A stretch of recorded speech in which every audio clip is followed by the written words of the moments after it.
Hello hi, నేను మీ గాయత్రిని ఒక మినీ వ్లాగ్తో మీ ముందుకు వచ్చాను. అదేంటంటే మనం ఫస్ట్ వీడియోలో వచ్చి కావిడికి ఎలా అభిషేకం చేసుకోవాలో తెలుసుకున్నాం కదా.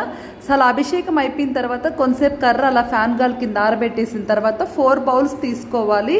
ఎందుకంటే ఈ వీడియోలో కావిడికి ఎలా బొట్లు పెట్టాలని తెలుసుకుందాము.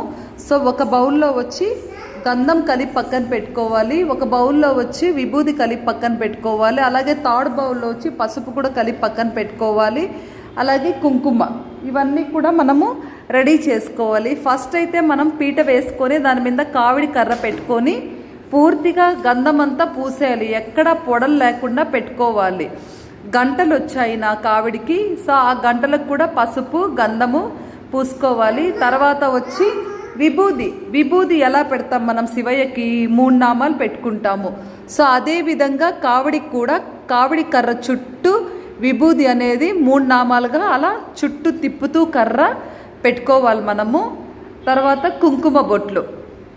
ఎక్కడెక్కడ మనం విభూది గంధము పసుపు పూసుకున్నామో అలా కాకుండా టోటల్గా కర్ర మొత్తము కుంకుమ బొట్లు పెట్టేసుకోవాలి. ఇలాగ మనము కావిడి బొట్లు పెట్టుకున్న తర్వాత దీనికి బుట్టలు ఇస్తారు. ఆ బుట్టలకు కూడా బుట్ట మొత్తం కూడా మీరు పసుపు పూసుకొని గంధం పూసుకొని పెట్టుకోవచ్చు. లేదంటే ఎందుకంటే లైట్గా కూడా ఒక దగ్గరే మనము అమ్మవారికి పెట్టినట్టుగా ఒక దగ్గరే పెట్టేసి దాని మీద బొట్లు పెట్టుకోవచ్చు. ఎందుకంటే ఆ బుట్టలకి క్లాత్ వచ్చేస్తుంది కాబట్టి అది మీ ఇష్టము. నేనైతే ఇలా పూసే పెట్టేశాను, దాని మీద క్లాత్లు వచ్చేస్తాయి కాబట్టి ఇలా రెడీ చేసుకోవాలి. నా వీడియోస్ నచ్చితే లైక్ చేయండి.